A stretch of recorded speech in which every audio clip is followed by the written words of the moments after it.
안녕하십니까. 교과서 읽어주는 남자 김영선입니다. 오늘 세계사 수업 32번째 시간 함께 시작하도록 하겠습니다. 오늘 내용은 서양사 14번째 시간 되겠고요. 오늘의 주제는 크게 두 가지 방향으로 알 수가 있는데, 먼저는 이탈리아와 독일의 통일에 대해서 볼 거고요. 그리고 미국, 러시아의 발전을 우리 뒷장에서 보도록 하겠습니다.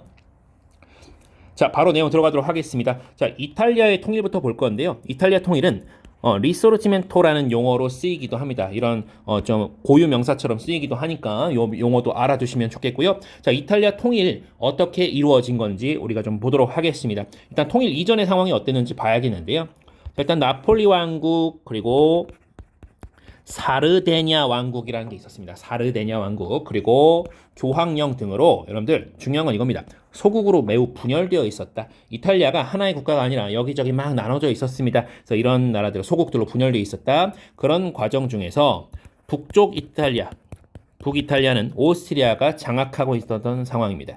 그런 과정 중에 나폴레옹이 등장해서 여러분들 민족주의 의식이 고조되고 있다. 나폴레옹 그 활동으로 인해서 민족주의와 자유주의가 확산됐다고 했잖아요.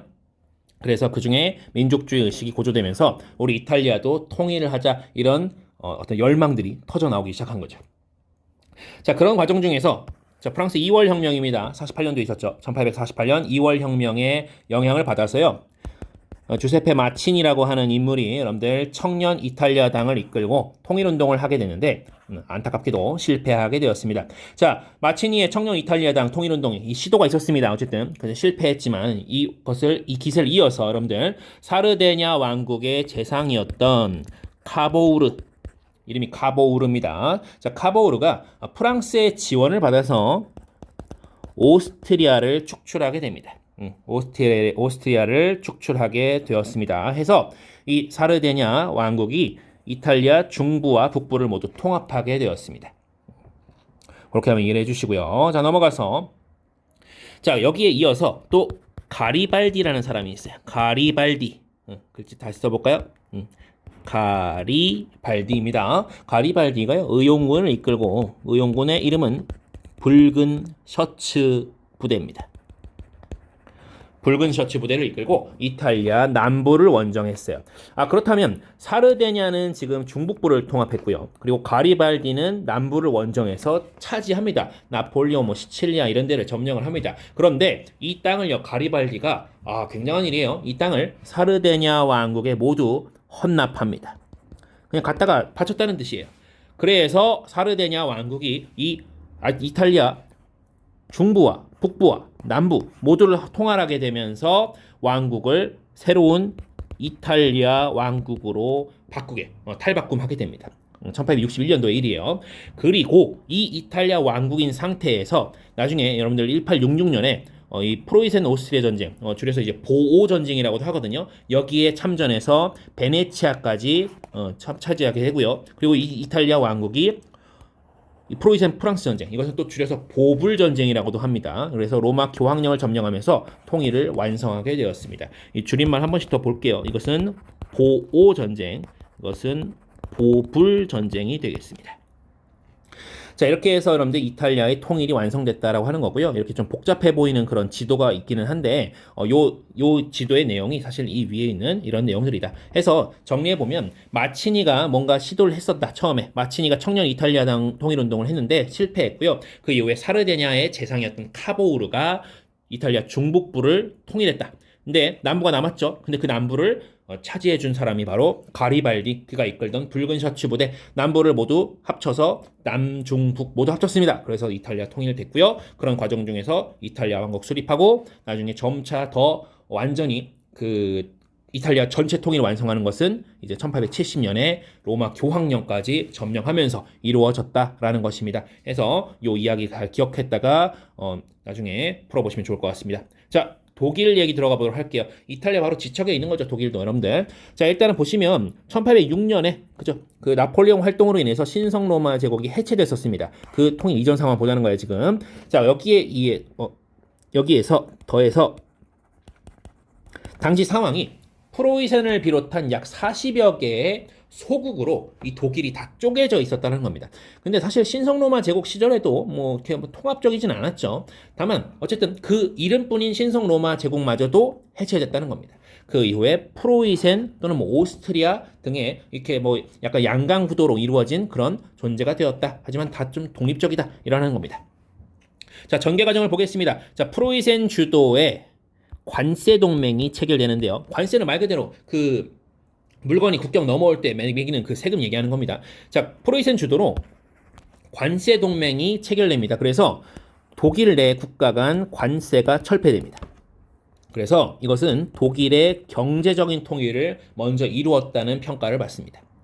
그리고 여기 이어서 이 프랑스 2월 혁명이 있었잖아요. 여기에 영향을 받아서 국민의회가 하나 있게 되는데 그게 프랑크푸르트라는 곳에서 있었습니다. 프랑크푸르트 국민의회가 있었는데 내용은 뭐냐? 통일의 방안, 우리 경제적 통일을 했잖아요. 앞으로 정치적 통일을 하자라고 하면서 통일의 방안을 두고 논의를 했던 거예요. 토론을 했는데 그 중심에 여러분들 그 쟁점이 뭐였냐? 대독일주의와 소독일주의입니다. 이 대독일주의는 쉽게 말하면 이거는 오스트리아 중심으로요.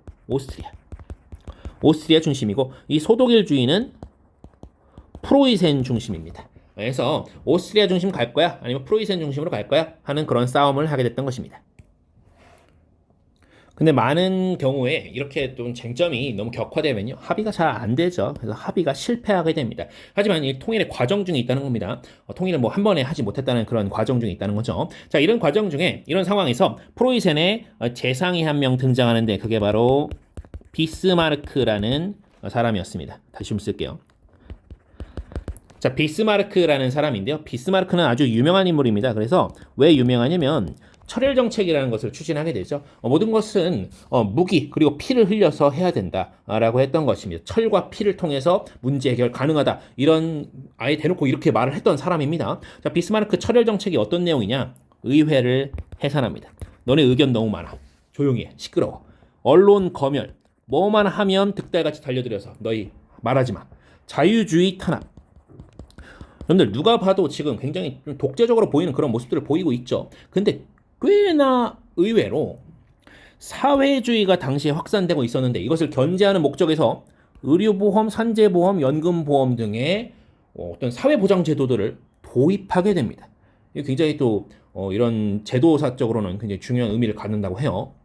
자, 어쨌든 이렇게 철혈정책, 의회도 해산시키고 언론도 검열하고 자유주의 탄압하고 그러나 이러저러한 보험제도, 사회보장제도, 안전망대를 갖춰가면서 점차 이 독일, 프로이센 중심의 독일이 좀 안정화되는 과정이 있었습니다. 그런 과정에서 여러분들 덴마크와의 전쟁에서 승리했고요.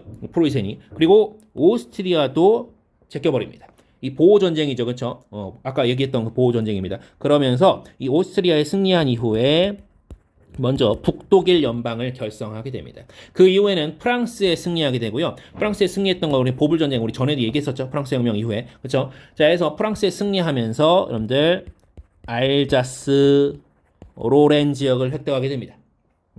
알자스 로렌 지역을 이제 프로이센이 가져오게 됐고요. 그리고 남쪽 독일에 있던 여러 나라들도 이 북독일 연방에 점차 참여하게 된 거죠. 그러면서 이제 나라를 세워버립니다. 프로이센의 왕이었던 빌헬름 1세가 독일의 황제로 즉위하게 되고요. 그리고 이 나라가 이름이 독일 제국이 됩니다.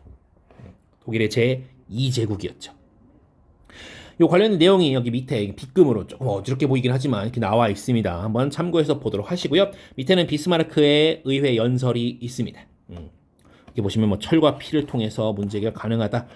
그리고 뭐 1848년과 49년의 중대한 실수다. 이거는 뭐 프랑크푸르트 국민회의를 얘기하는 거죠. 그렇죠? 자, 해서 우리 이탈리아와 독일의 통일을 각각 좀 알아보았고요. 다음 넘어가서 우리 미국과 러시아의 발전을 좀 보도록 하겠습니다. 먼저는 미국을 볼 건데요, 여러분들.